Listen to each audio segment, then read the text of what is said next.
नमस्ते हजुरहरूलाई मेरो च्यानलमा स्वागत छ। म आज हजुरहरूलाई तोरीको सागको दाल बनाउन सिकाउँदै छु। त्यसको लागि मैले यहाँ तेल 1 चम्चा हालेको छु, मेथी 1 चम्चा,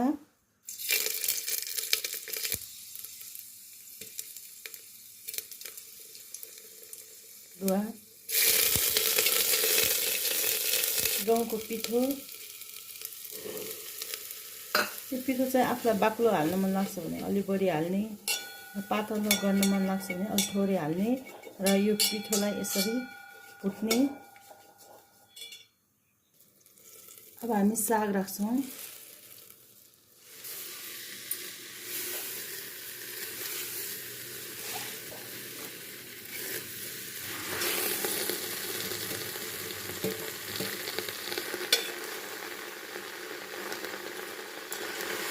अब हामी यसलाई चलाउँछौँ।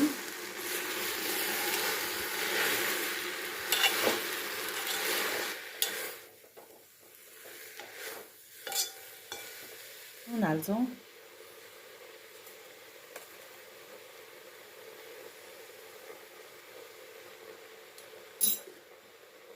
अब हामी यसमा बातामा पानी हालेर यहाँ माथि राख्छौँ। अब 1 मिनट भयो, हामी 1 मिनटपछि एकचोटि चलाइदिउँ।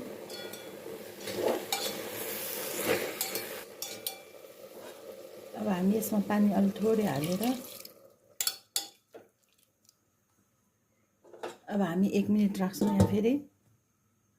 अब म निकाल्छु। अब हामी पानी अलिकति आफूलाई कति बनाउने हो त्यो अनुसार हामी पानी यहाँ एड गर्छौँ।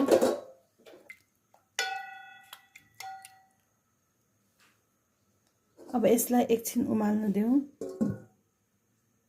यो हाम्रो उम्लिसक्यो। अब हाम्रो यो रेडी भइसक्यो। अब हामी अर्को भाँडामा यो खन्याउँछौँ।